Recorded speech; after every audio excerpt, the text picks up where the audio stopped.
Oh goodness. Went to OSU for undergrad and took a gap year and got my MBA and worked in an urgent care as a medical assistant. I want to go into ENT. I came into med school wanting to do that, and it's continued to be what I want to do. So full speed ahead. Um, as far as like extracurriculars, I'm on the admissions committee. I do some research in different like ENT topics. I was on the board for the ENT interest group last year, and then I still work at that urgent care from time to time, not nearly as much as I used to. For my hobbies, I like all plants, everything green. I just enjoy taking care of them. And for pastimes, I like to go to the dog park with my dog Darby, who's on the bottom left there. She's a yellow lab. And then my boyfriend's brother, they have a farm with like mini horses who are down there on the right. And I like just hanging out with them too for the weekend. So, and then our last thing, like why Ohio State? I really love Ohio State. I fell in love with it during undergrad, and then I had some experience with the College of Medicine just through like mentorship programs, and felt like there was a lot of great opportunities. I knew I was interested in ENT and wanted to go to a medical school that like had an ENT program or residency program. And I like the large class size. I think it gives me an opportunity to meet a lot of people. I still don't know everybody in my class. And yeah, that's it. Very nice introduction, Erica. I got to know you a little better there too. So, oops, sorry. I had my pictures of everybody up. I couldn't even read my own slide. So, hi, everybody. My name is Johnny Barber II. And I'll bring your eyes first to, you see this, me getting a white coat put on me. That's the white coat ceremony. And so I just want you to imagine yourself. This is going to be you in the not so distant future. And that's why Erica and I are here in Santino. We're here to help you get to that moment. And that moment means so much. I'll never forget that day. It's one of the best days of my entire life. And getting to share it with my family and friends, it was absolutely priceless. And that's going to be you one day. So just keep the faith and keep the determination and passion. I promise you'll get there if you keep those two things going. So let me tell you a little bit of why I chose OSU. So family means everything to me. So I'm from a small little rural Appalachian town from Bisel, Ohio. It's like 20 minutes from Zanesville, Ohio, if you guys know that. And basically family means everything to me. And like I went to an undergrad where the whole entire campus, Muskingum University, had like 1,000 students total. I mean, like total. So when I was applying to medical schools, I'm like, okay, what about the class size? And like Erica was saying, like they're larger class size and they're like 200 students, but it doesn't feel like that. At least for me, it certainly did not. Like it felt very connected and very family-like. And I'm very blunt, like being from a rural region. So like when I tell you like it feels like a family feel and like it feels still small town, it still feels like you really have those personal connections. I truly mean it. So I mean from everybody from the office staff to the janitor to your teachers, they get to know your name, they get to know you. They really care about you as your success. Like Erica mentioned, I'm actually, I guess, on leave of absence. I'm doing a master's of public health degree for 2 years. So I started that right before the pandemic started. And so I'm a dual MD, MPH student. And so, but even over at the College of Public Health and College Medicine, the Buckeye family is very strong. They always care about you. I have people contacting me just out of the blue saying, hey, Johnny, it's been, a couple months since we talked. How have you been? And they'll just email me or they'll text me. Just these people genuinely care about you. And I cannot emphasize enough how much of the cultural of being in the Buckeye family means going here to Ohio State, especially as a professional and graduate student. In terms of like I put that as my second little bullet point. When I was choosing medical schools, I wanted to go somewhere where I never had to explain to somebody where I went to medical school. Like, hey, I went to X medical school. And they're like, okay, where's that? And you're like, oh, it's like this. I always wanted to go somewhere where I could go practically across the nation and even abroad. And people will know the Ohio State University. And I'm very honored and blessed to be here at this institution. And I'm really honored that I get to put that I went here for medical school. So that's a little bit about why OSU for me. So again, like I said, I'm an MD and PhD student, and I'm kind of jumping ahead, but somebody mentioned about global initiatives and taking some sort of that. You actually take that through the graduate school. And so you can do that as an MPH, you can get your master's of public health. you can go dual degree, or as a medical student, you can do what's called the global health track. And this is solely as a medical student. You can take classes at the graduate level in global health while still being a medical student. It's a lot, but I know some people that have done it and they really enjoy it. And you get like a global health certificate that you completed those courses. So there's more information about that. I'm not completely familiar with it, but I do know that that's a possible route. And so just looking back around here, I'm involved at student council. I have been for 3 years now at Ohio State. I love that. Ultrasound, that's one of the things that makes Ohio State one of the most unique programs, is that you can do ultrasound. I'll talk more about that on the upcoming slide. And in terms of other things, I'm involved in This is Public Health. I'm an ambassador for that and with the admissions committee. And as you can see here in the bottom left corner, I guess, of the screen, I love disc golf. That's me throwing a disc golf ace. That's my mother and I right there in the center. Like I said, sharing that moment with my family meant everything to me. And at the top left is Team 8. Team 8. We were the all-star group of team-based learnings. No, I'm just kidding. Santino, the guy in the middle, is actually who's going to talk to you next if he's on here, or I'll present for him too. But you do team-based learning, where you get together in a group and you solve cases together and you answer questions, and it is an absolute blast, and you learn so much together. And that's how, what I mean with Ohio State, they really build that teamwork, that family feel. Even though you're in a bigger class, they make it feel smaller, and all the different activities they have you do with one another. So that's a little bit about a background. I look forward to talking with you all more. I don't think Santino's here yet, but maybe he can do his introduction like whenever he gets here. Yeah, You he's fine an with awesome guy. He's going to be a neurosurgeon, so he's cool. that? So this first part is just an information on applying to medical school, which is where like I feel like a big chunk of your questions came from. Um, so I think like I kind of broke it up, but so for the MCAT, um, as far as when people take it, it kind of depends on when you apply, intend on applying to medical school. If you're intending on going straight through, I think a lot of people take it earliest is like December, winter break of junior year. And then some people take it maybe spring break, and some take it after their junior year at the beginning of kind of that summer. Um, and then if you're taking gap years, then, it doesn't, your schedule will be different on when you take it. It might be a year later, it might be after senior year at that point. I think that it's just important to make sure it takes like a month to get your scores back. And you obviously want to have your scores when you apply. So as long as you're like managing your time and making sure that you'll have your scores in time, is really the only thing with timing. And then also some people prefer to take it, their timing during junior year depends on their core classes. Like, have you taken biochem yet? Have you taken bio? Have you taken general chemistry? And just kind of getting the foundational sciences through like formal teaching at Ohio State or wherever your undergrad is. And then like learning that becomes easier when you're trying to review it for the MCAT. So some people do it based off of their class schedule. As far as studying, the timeline for when to start studying depends on you, your comfort level, your knowledge baseline, your what your major is, how many science classes you've taken, like how long you feel like you need to study. So I unfortunately don't have a very good answer for that. And as far as resources, I think a lot of people use Kaplan just because they have such a diverse range in resources from um, like single lead your own learning to like formal in-person classes, and then like every like hybrid in between that. So I think that's why people use Kaplan. I think my only recommendation, I feel like I took this so long ago, but just like take a lot of practice tests, do practice questions. I feel like that's like a good way to learn. Michael, I actually took the MCAT twice.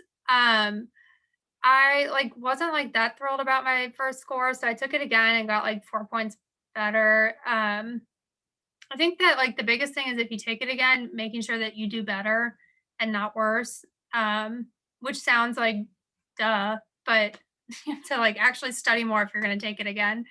The norm, I'd say, like, 1 to 2 times. Honestly, I don't know for sure, though, because it's not something that, like, my classmates and I really talk about.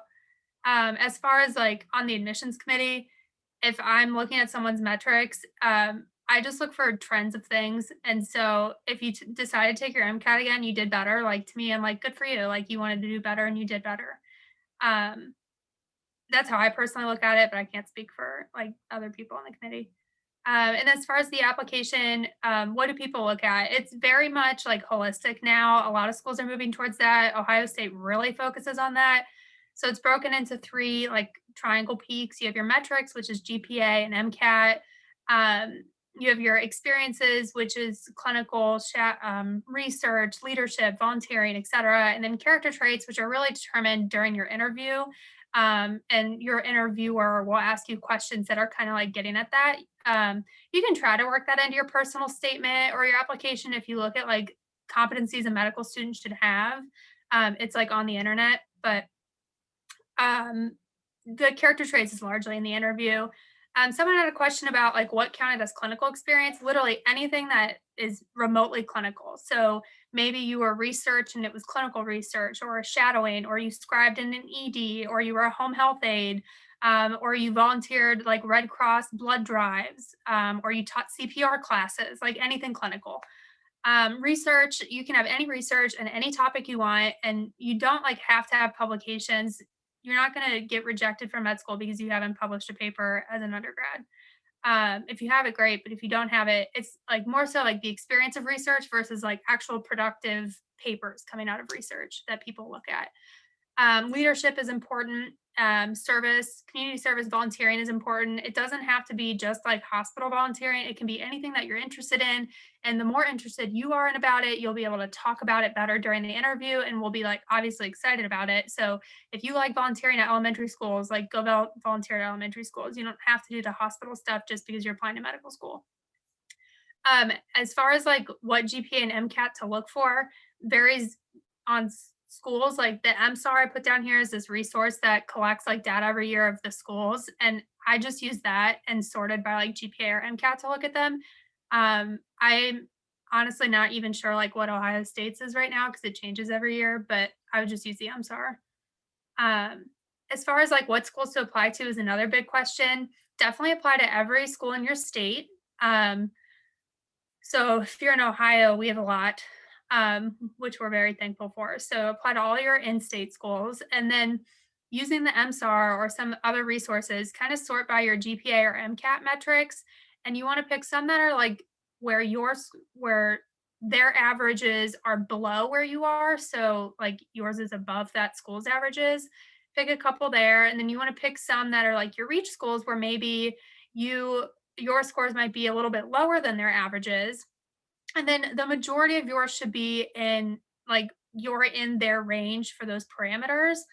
Um, would be like the majority that you would apply to. And this is not like a hard and fast rule, but this is kind of how I characterized it for myself when I was applying to medical school. And that was recommended to me from like a mentor at the time. And then I think the average now, I feel like it keeps going up every year, but I feel like it's like maybe high teens. Um, it I it's gonna depend, like, if you feel like you're not a competitive applicant for whatever reason, or you're working with a mentor about that, then, like, you'll end up applying to more medical schools naturally, and it might be in the 20s, like, it's the average total is gonna vary a little bit. And then gap years, how many should you do? However many you want. And what should you do? You should do whatever you want. And um, really, the most important thing is that you'll be asked during your interview, like, what did you do during your gap year? And as long as you can talk about what you did, why you did it, and how it helped you grow, then they're not going to really care what you did. They just want to know what you got out of it. So, like, I have known people that have like done research as a research assistant in their gap year. Like I worked in the medical field a little bit. Um, it I also like got a second, like I got my MBA. I know some people do like masters in anatomy. Some people go travel the world. Some people do like a like healthcare abroad type thing, like mission trips. I mean, it can really be anything under the sun, as long as you can talk about it. And then the post-bac versus master's programs, there's a question about that. Post-bacs, you have to qualify for, and you like almost have to have a low enough GPA and MCAT to qualify for them. Like I think that I personally would have like almost it's just really it's kind of weird, but you have to have a low enough MCAT and GPA to qualify for them, where you then essentially like take those science classes again, take an MCAT class, and then reapply into medical school. And so if you qualify for post-bac programs, then great, but the majority of people I feel like do not, just because their metrics are almost too high, instead of like being in that range that qualifies for that. And schools usually, like, if you apply to their medical school, I think then, like, if they reject you, they then tell you if you're eligible for their post-bac program from my understanding. Masters are obviously you can apply to those and do whatever master you want. Now, like Johnny's doing his MPH now during med school. I did an MBA in my gap year. A lot of people do the Masters of Anatomy program at Ohio State. You can do like microbiology, you could do lab sciences, you could do whatever you wanted. Uh,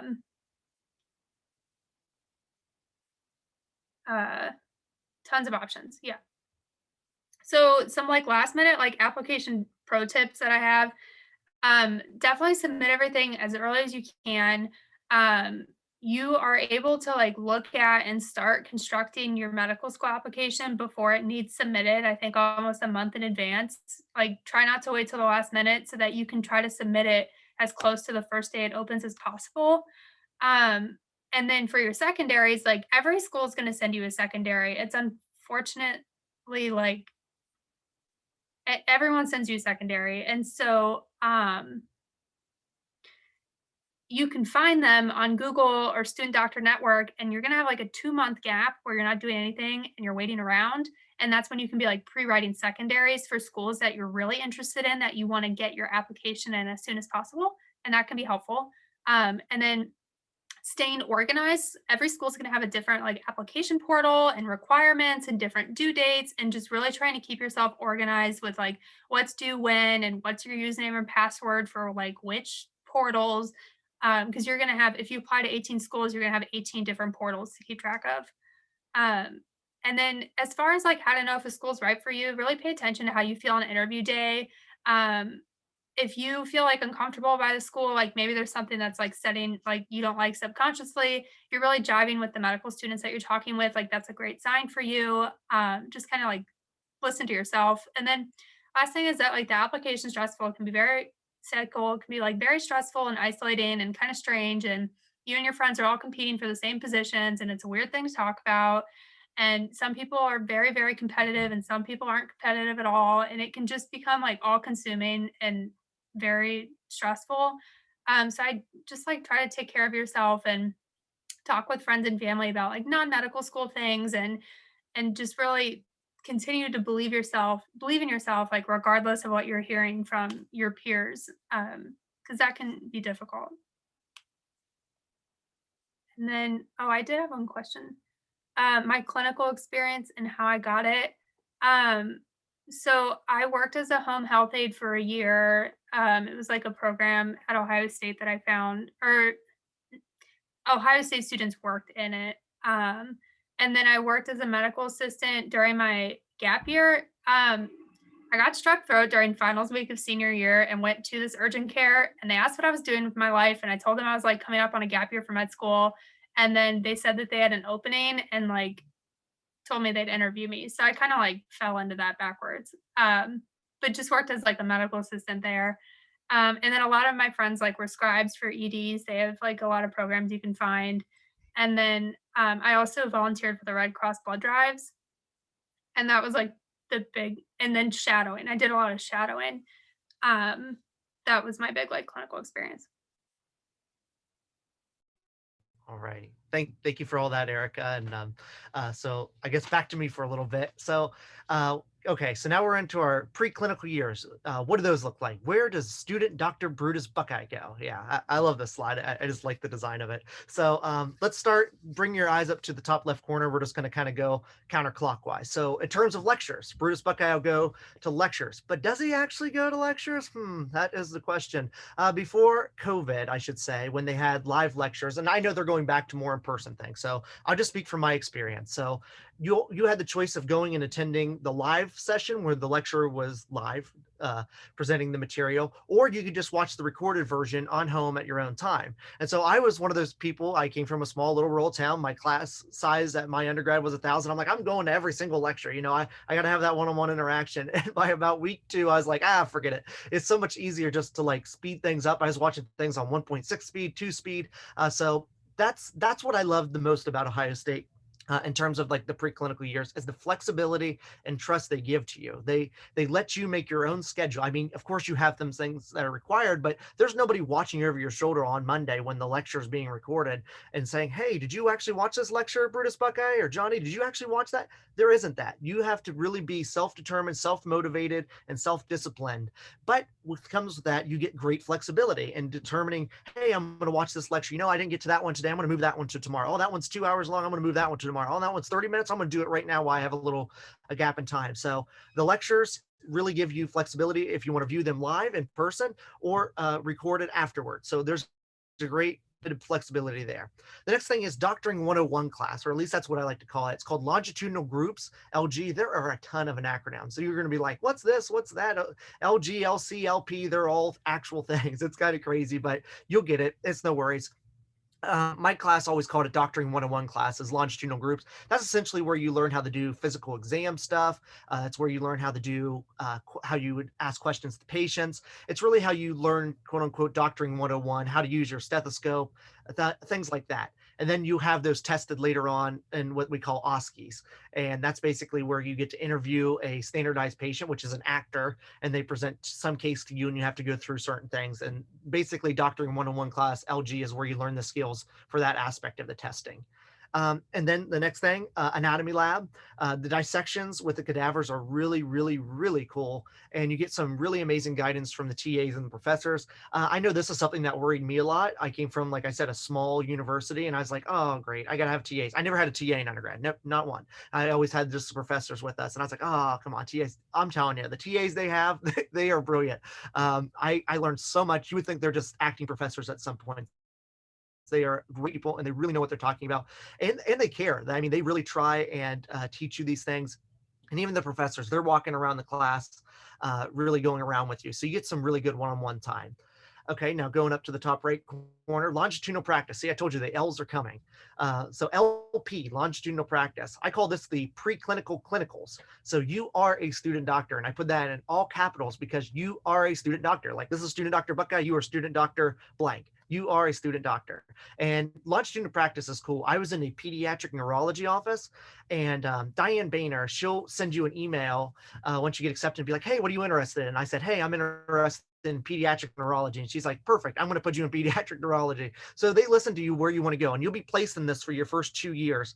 And basically you do about 5 to 8 sessions per like block of medical school. Like you do Ohio State does organ systems. So you'll do like cardiovascular system, and you'll do like GI renal and things like that. So you'll do it by blocks. And during each block, you do about 4 to 8 sessions. And that's where they actually treat you like a student doctor. Like my preceptor, and it varies because you're going to different offices.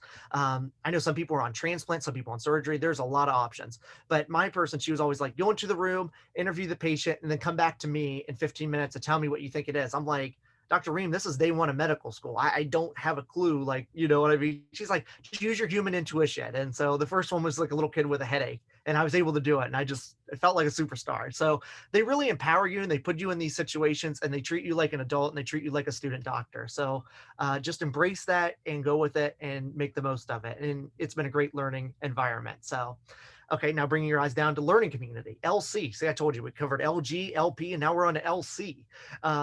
LC is basically dinner and mentorship from your peers. So you get together and you talk with your peers about how things are going on, and you have like a doctor there or one of the preceptors, they call them, and they'll kind of talk to you about things and see how things are going on and lead the session. And basically, sometimes you meet with like the upper client. And I know this was great for me because I was like, hey, what's a better way that I can study anatomy? And they're like, oh, go watch Ackland videos. And Erica probably knows Ackland videos too. Ackland's somebody you'll get to be familiar with.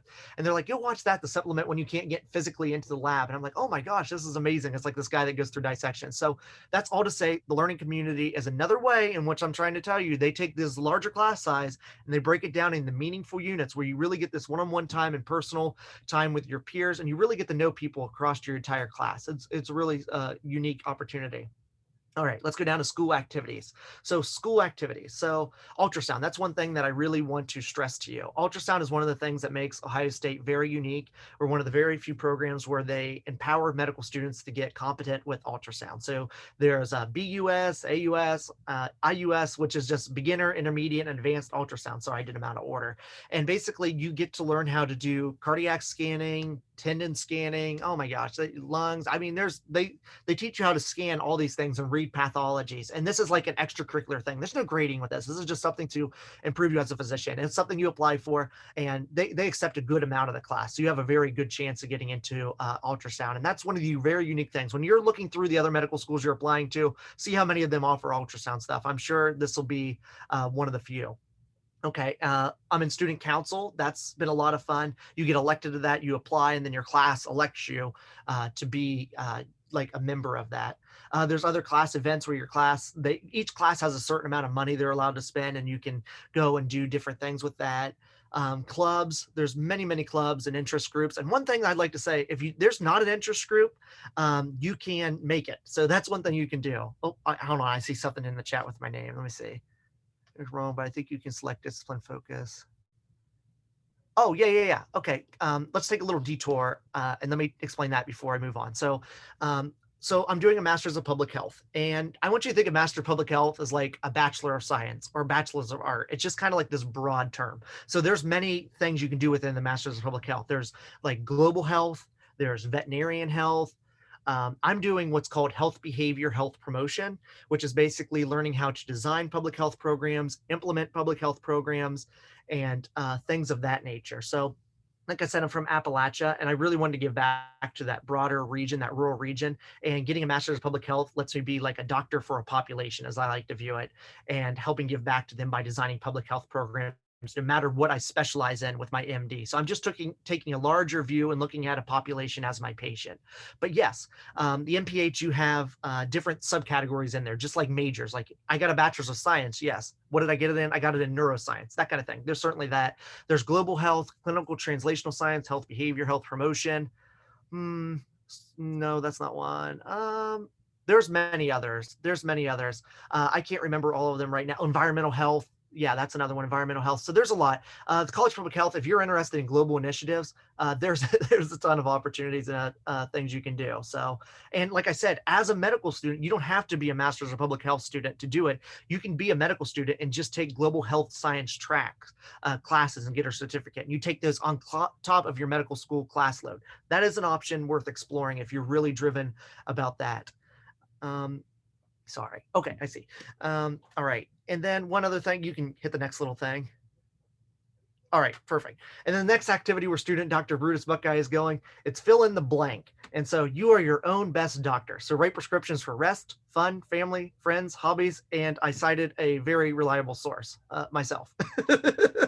I'm just being silly. But honestly, you are your own best doctor. You are a student doctor. And sometimes you got to write that prescription for rest. Sometimes you got to write that prescription for having fun, go out and playing around a disc golf, getting together with your friends and family, doing these hobbies. Like I said, Ohio State really trusts you to be basically your schedule maker. They give you the lectures and stuff, and they tell you when the exam dates are and when assignments are due, but it's up to you to design your schedule so you can build in all these school activities and stuff to your own tolerance level. So I hope that was helpful, and please answer or ask me some more questions in the chat. I'll be sure to get to those.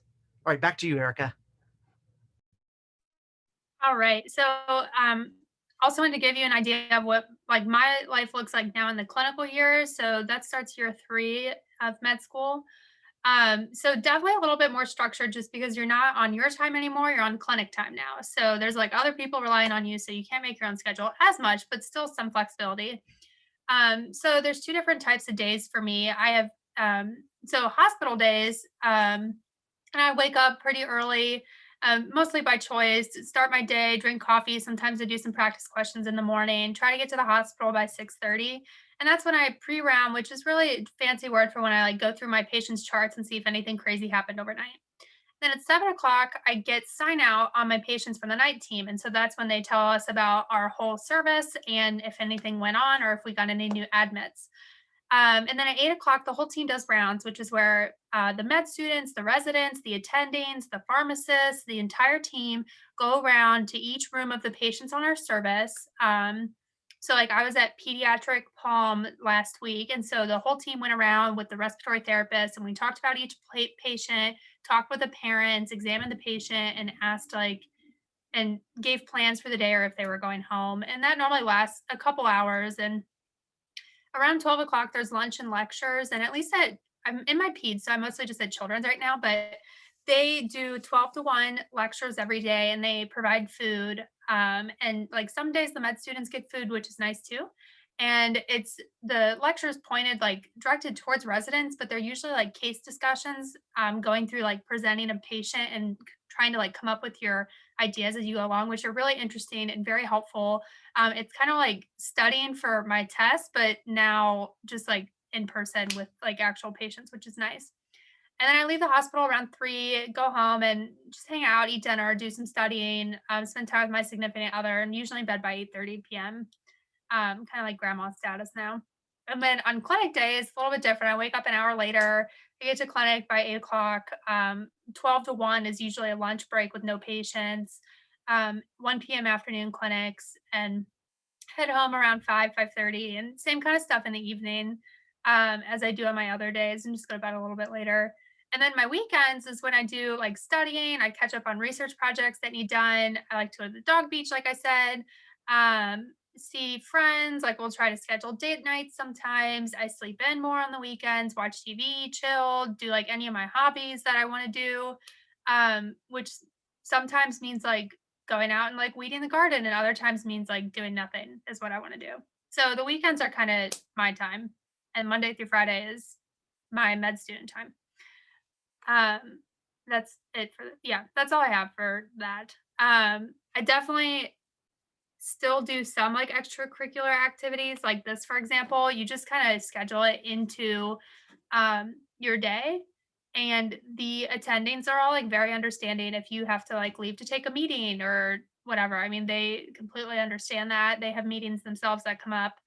Um, so there's still like time to do things like research or extracurricular activities that you want to do. You get better at managing your time, and yeah, that's this year. Yeah. So then there was a question about like clinical experience in the early years. Obviously, you get a ton of clinical experience once you hit third year, but like what happens years 1 to 2? Johnny already talked about quite a few of these, but longitudinal practice, that one where you're paired with the same doc for 2 years. Um, I absolutely loved that experience. I did it in general surgery and I want to go into surgery, and it was a lot of fun for me. Learned a ton. And then a lot of people are involved in the free clinics. There's like 5 different free clinics. They each have one night a week, like one day of the week. They're all out of the same building. They're student run and operated. There are physicians that and nurse practitioners that volunteer their time to come in to actually like see and sign off on patients. But really, you're doing a lot of it as a medical student. It was kind of terrifying as a first year, first starting out, and then it actually like you get much more comfortable with it. Everyone there is really nice. The patients are all very grateful and thankful for us being there. And it's really nice to just like help out and work with these people and feel like you are making a difference. And then some of them have some stipulations, like for Clinica Latina, I think you have to be able to speak Spanish, because they like see mostly Spanish population or Hispanic population. But then like Columbus Free Clinic is kind of like a catch-all, and I think like there's a Pacific. I'm not sure on all the clinic names, but some of them are broken up by like demographics, and then the Columbus Free Clinic is kind of the catch-all. LG and OSCEs, I consider those clinical experience. I mean, you learn like how to do physical exams, you learn how to go through differential on a patient, like how to start an office visit, and then you're actually graded on it in the OSCEs, which I had to Google what that stood for. And I consider those clinical experience. Shadowing, you can absolutely still shadow as a med student. I did that a lot in first year. Um, Especially if you don't know exactly what you want to do yet. Like I did an OB-GYN shadowing thing just because I wanted to watch some babies be born, and it was pretty cool. So you can kind of shadow wherever you want. I mean, once you have your med student email, I feel like you just email someone and tell them you want to shadow, and they're like, "Yep, sign yourself up. Come on in."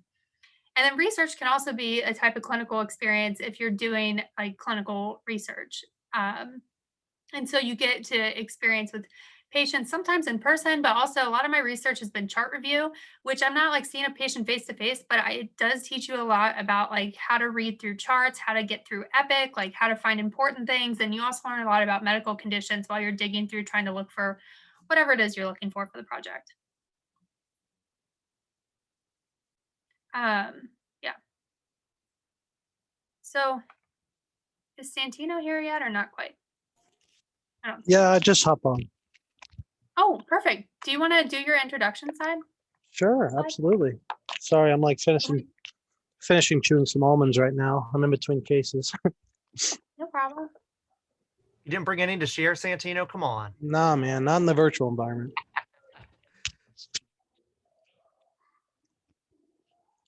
All righty.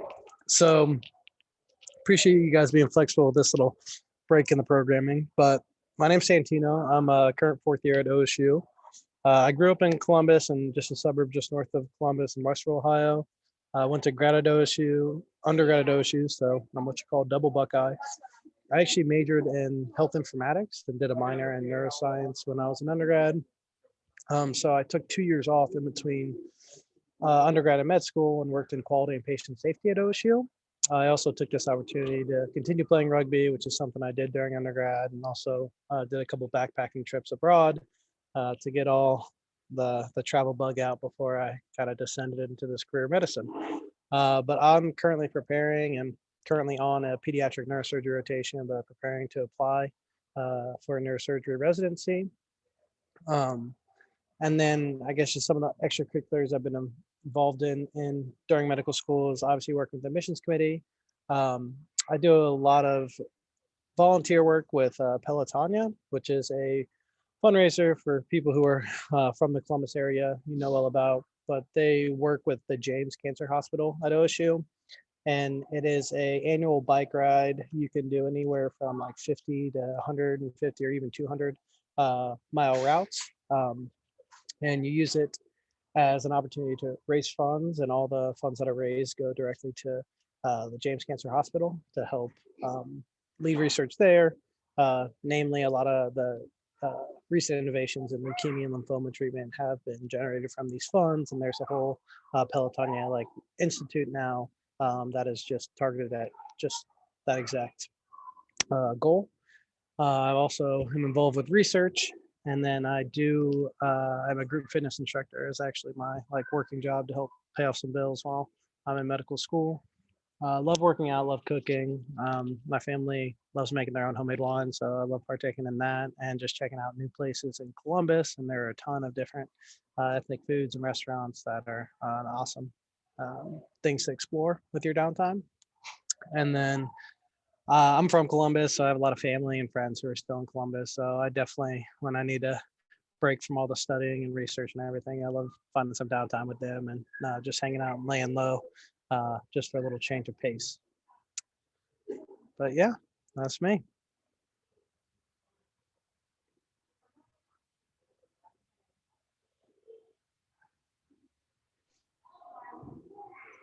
So I guess to start off the Q&A part, we have the two that I found, and then also looks like some new ones were added.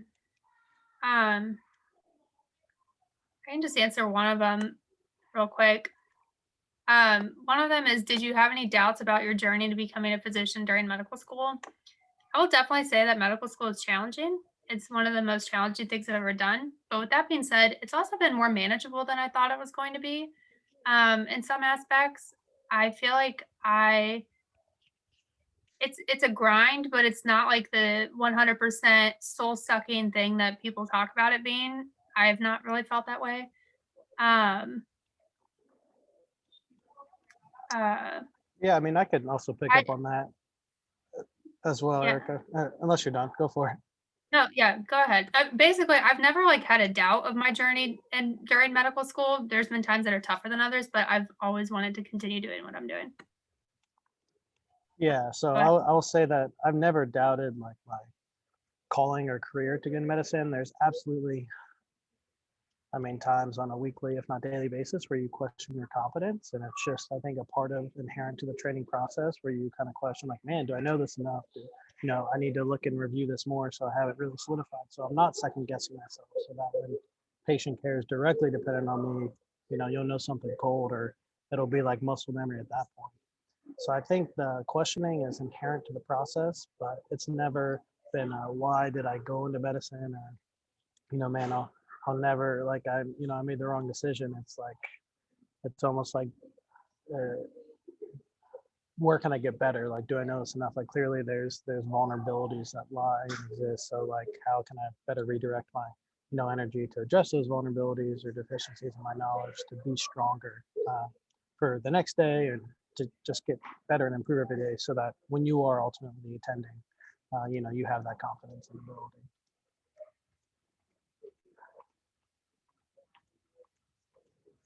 No, that's awesome, Santino. Yeah, I would say like the most challenging thing is, like I said, you have to be like your own student doctor with yourself and prescribing what you need in some moments. Like some moments you're just going to be so full of energy and passion that the hours of studying or doing clinical things will just fly by. And other times you're going to be like, oh my gosh, that nap looks pretty good right now. I would say those most challenging things is just being kind to yourself and doctoring yourself appropriately to where you give your body and your mind the things that you need most in those moments. And I think keeping kind of, don't get too high and don't get too low, as cliche as that is, it's true. Don't get too high on things, don't get too low on things. If you do bad on one thing, try to come back for the next. If you do really good on that, try to keep that momentum going forward. And I think the most rewarding parts of it, I said this in the chat, but I think it's the culture. I think the people, Santino, you saw a picture of him in our team-based learning earlier on my slide. Like I said, you really get to know your classmates, and they're spectacular, amazing people, and you get to really feel like a family unit. You get really that cultural awareness and feeling of one with one another.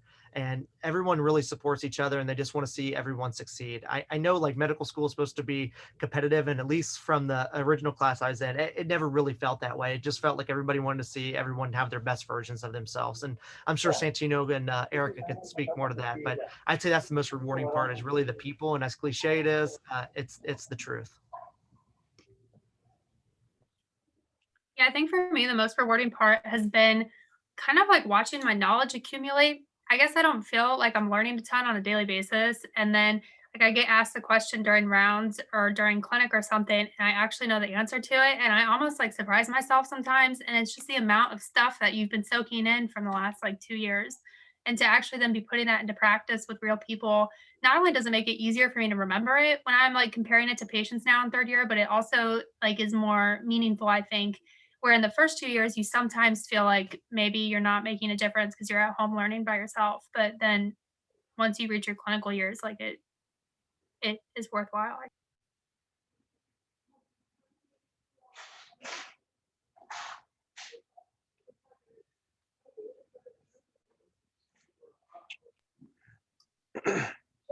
Haley, go ahead, Santina.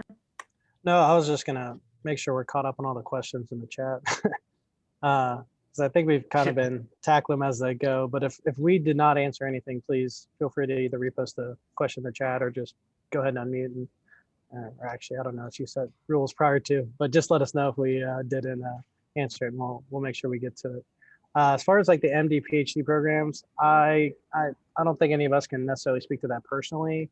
I know there's an extreme amount of flexibility, and it's kind of dependent on which PhD you pursue and your mentor. I know just off the top of my head, there's been some of my peers who've sought PhDs in immunology, neurology, or some sort of neurobiology, neuroscience niche.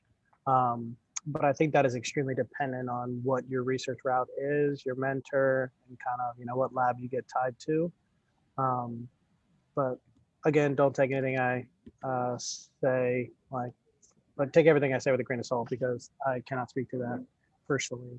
As far as the academic help, there's a ton of support structures, especially early on and like during kind of pivotal points of the med school curriculum. Just with like our initial like Foundations 1 and Foundations 2, which are the first two blocks, we had dedicated like academic advisors and peer tutors who are upperclassmen in the medical school, who can help you kind of identify, pathologies in your study process, and maybe understanding where what works for you in undergrad may not work for you in medical school. And, being constantly taking like appraisal of that, and being honest with yourself as to what's working and what isn't. I remember we had like a presentation on just all the different options between like Anki and note cards versus if you're more of a visual learner, how you can incorporate these like strategies to better fit your needs. Or if you're a rock star like Johnny, you'll make videos that are teaching the class on YouTube, and then people start some dialogue there and help one another. I'll say with that, I think that is where OSU is a very unique culture, and that it's everybody's kind of in it together, and we happen to do a very good job of finding good people, not only just good students, but good people who are always willing to go the extra mile and help classmates and never make you feel bad for saying you need a little extra help there, and having diverse enough backgrounds where me having a little bit of neuroscience background, I could step up and help my classmates more during the neuro blocks, whereas some other blocks I might have needed to lean on them to help us push through that first 2 years of our curriculum, because it really is very different than, I mean, I didn't go to graduate school or master's degree, but it's way different than any undergraduate experience you had, and that the level of mastery you need to have, and beyond just identifying the correct answer, but having a full comprehension and command of the material takes some extra steps and extra tactics to really reinforce those things. And then that's just to get through the curriculum, and then board exams are a whole other beast. But there's been support at OSU through every step of the way, through helping you make schedules, to identifying additional resources, to making sure that you always have mentorship at both the student and even faculty level if you need it to get you through these tough times.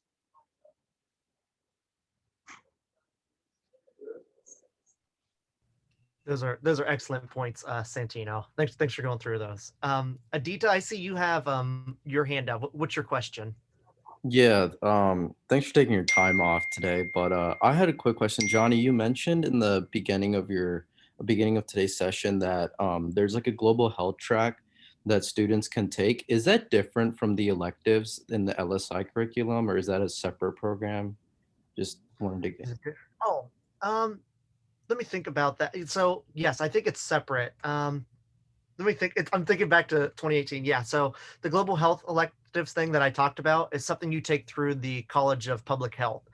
So you apply for it. They'll have somebody. I don't know how it'll be like with the next like med school year, or probably by the time you guys all apply and get accepted, it'll be probably more in person. But they had somebody come in and they gave like a talk about different opportunities, and they said, hey, you could take global health classes here at the College of Public Health while still being a medical student, and then you get a certificate that you completed that track. I believe it's completely separate. I think the electives you're talking about, and Santino and Erica might want to chime in with this. I think maybe that's like the career exploration weeks where you get to kind of pick like the different electives. Do you guys think that's what Adita read?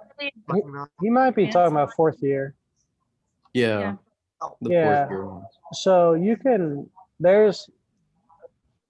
so you have like two electives that you have to choose, or you have to choose your fourth year, because there's like over the 12 months, there's 4 blocks that are like kind of mandated that you have to meet for clinical curriculum. Then you have like another four blocks where you get like elective time and or advanced competencies are another thing. So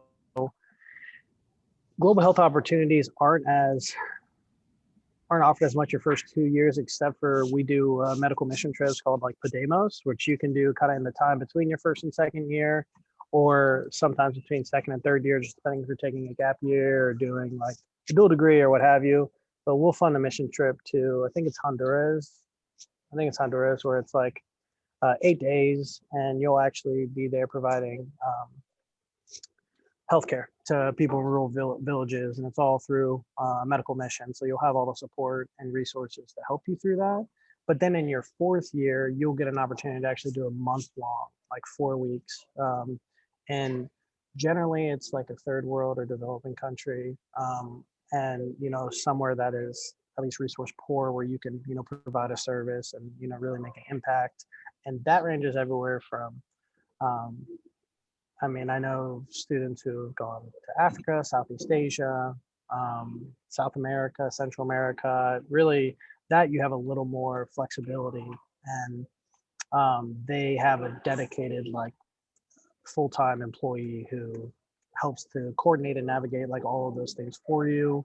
I know one thing I was looking at potentially doing in Vietnam before, COVID hit, and, obviously made those opportunities a little less stable. They're still like kind of holding on to, oh, there might be an opportunity this spring, but by the time you guys get there, there'll be the, plethora of opportunities back open for you all. And that it would just be one of those like kind of 4-month electives that you would take in global health your 4th year to kind of cement whatever other global opportunities you've happened upon in your first few years. But I'd say the most structure that revolves around is the 4th year. I see. Thank you. Yeah. There's also a question about how much free time we have and to do stuff, I think. Hold on. Yeah, free time to work out, join clubs.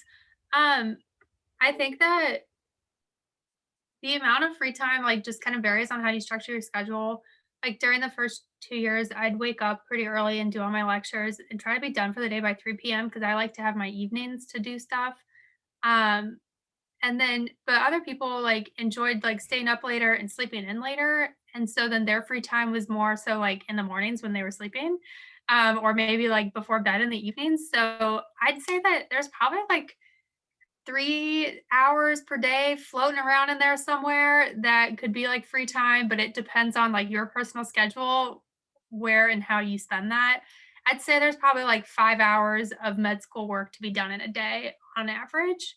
Um, but depends on like how fast of a learner you are. And I don't know, but that was kind of like my average. And then free time, like now in 3rd year and 4th year, when you're actually on rotations, I'd say I have like an hour to an hour and a half that I like block out for myself every day to do what I want that has nothing to do with like pre-scheduled stuff. Yeah, I just to piggyback on what Erica said, she hit the nail on the head. Your first 2 years, you definitely have that flexibility, but it's dependent on how you are as a learner. Like, I mean, if you let yourself procrastinate, obviously you can have a lot more free time, but you'll make up for it on the back end when you have to kind of crunch for exams, which I don't recommend just because of the volume of content. You really want to get regimented with your schedule so you get multiple points of reinforcement so that by the time you're really cohesing everything together by the time exams come. And I know we kind of sound like broken records, but med school really will, bring to surface your vulnerabilities and procrastination real quick. But I would say 3 hours is pretty fair. I mean, if you're regimented, you get up, you do your lectures. I mean, I was somebody personally who I did slides and note cards, and I actually wouldn't even listen to lectures until like my 3rd time through the content just to like see if there was anything to help gel it together. But that's because of the learner I am. And then 3rd year, I'd say it'd be rotation dependent. Sometimes when you're on a pediatric rotation, you have a little more set hours like shift work. It will give you some more free time than like say surgery, where you might be expected, just depending on especially in the day, to work a 12 to 14 hour shift. I mean, the med school does a good job to, protect you from getting, I guess, like taken advantage of for hours, because, there's a pretty low ceiling as far as your impact in the OR, what you're allowed to do, and rightfully so. That's why there's such long residencies. But then 4th year is extremely dependent on the rotation you're on. I just came from my neurosurgery sub-I. I would say I had minimal to no free time, but that's because I'm trying to, impress the attendings, the residents I'm working with. So any free time I have is being spent to help ease their clinical workflows. Whereas, in August, I'll have a research month where in theory, it's all free time, depending on, what and how I structure my schedules. So I'd say 3rd year, there's probably the minimum amount, just depending on the rotations. And then 4th year, it's really dependent on what specialty you choose. But at that point, you kind of already know what you're getting yourself into. So it's not anything that's like forced upon you.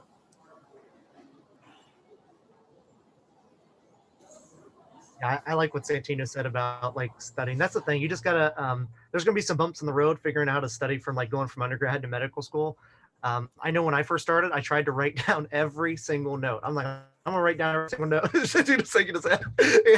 My hand, I thought my hand was gonna fall off about 4 months in. I was like, oh my gosh, I'm getting carpal tunnel. Like I cannot do this. I like completely burned out on writing, like and reading. I couldn't stand reading slides. Like Santino said, like he found a niche like making like cards, and they all laughed at me like my study thing. I would just watch the videos 3 to 8 times the study for the exam. So I would just watch them on 2 speed 3 to 8 times, and that's how I study. See, Erica's like, no, that sounds terrible. I could not read to save my life anymore. Reading and writing, I was burned out. I said nope, and I just started watching videos, and it worked.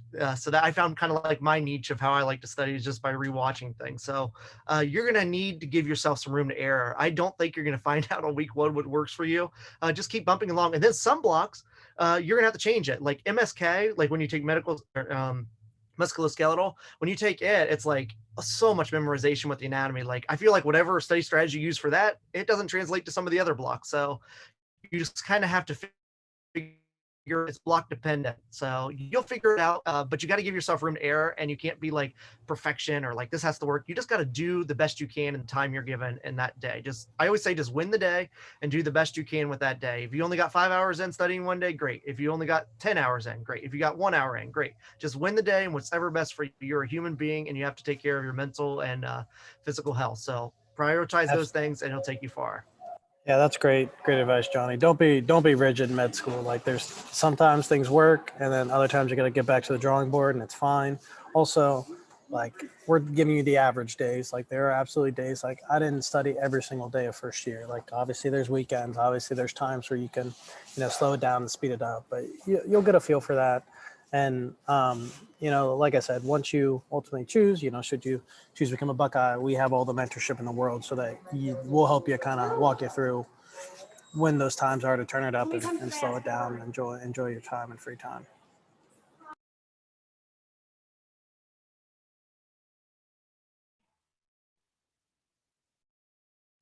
Does anyone have any like last minute burning questions?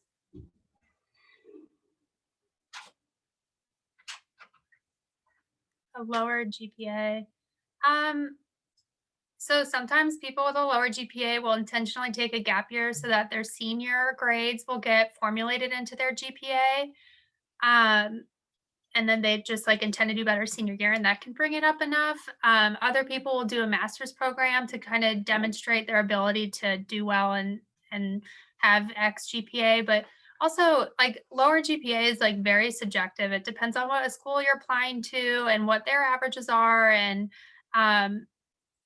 it'll kind of depend on like what schools you're looking at, like what the GPA is. And so I think that the two main things I guess I would say are the using your senior grades, so taking a gap year and doing a master's program. Yeah, and there's also, whether it be a master's of science, there's also like what's analogous to our like MedPath program, where people who, might have a lower GPA or maybe decided late in the game that, medicine is for them. So, there was some opportunity for improvement. I think University of Cincinnati has one. I mean, just for like in-state programs. Ohio State has one, and then I'm pretty sure there's analogous programs all across the nation. So that could be another thing you look into, because they really help you to kind of like you've almost shape your resume, shape your application, everything for medical school, but also laying down the foundation for you to build those study habits in that kind of prelim year, post-bac year before getting into med school. So that's just another option if you're not like dead set on any master's of science or something or other, but those are good options.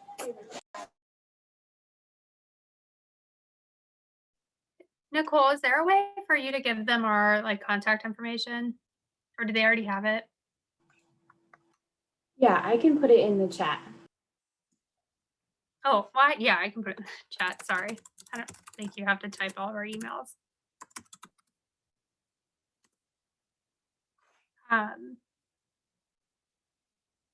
Oops, I just sent it to one person. Oh, geez. She put it. Okay. Yeah, you guys can feel free to reach out at any point if you think of any questions. There's no like silly questions. It's a very like daunting process, and it's just nice to have people to talk to about it. And they don't have to necessarily be about Ohio State. They can be about med school in general. I won't be offended. we just want to see you guys be successful. So even if you're looking at other medical schools and you're like, Ohio State's one of them. I mean, we're being real. Everybody in here is applying more to one school than Ohio State. So we're real people too. We're genuine. We just want to see you be happy and successful. So if you have general questions about other medical schools, you're like, I just talked to somebody, they're like, hey, I'm going to Ohio State. They text me like, hey, I got this huge scholarship at this other school. I'm like, yeah, buddy, you're going there. But then I had other people say, hey, I got this huge scholarship at Ohio State. I'm coming there. So I've seen both spectrums. Just want to see you happy and successful in your career. So even if it's not Ohio State, we're still a resource for you. The Buckeye family is strong, and we're here for you. As long as you don't go to the school up north, we're here for you. So I'm just kidding. We'll be there too.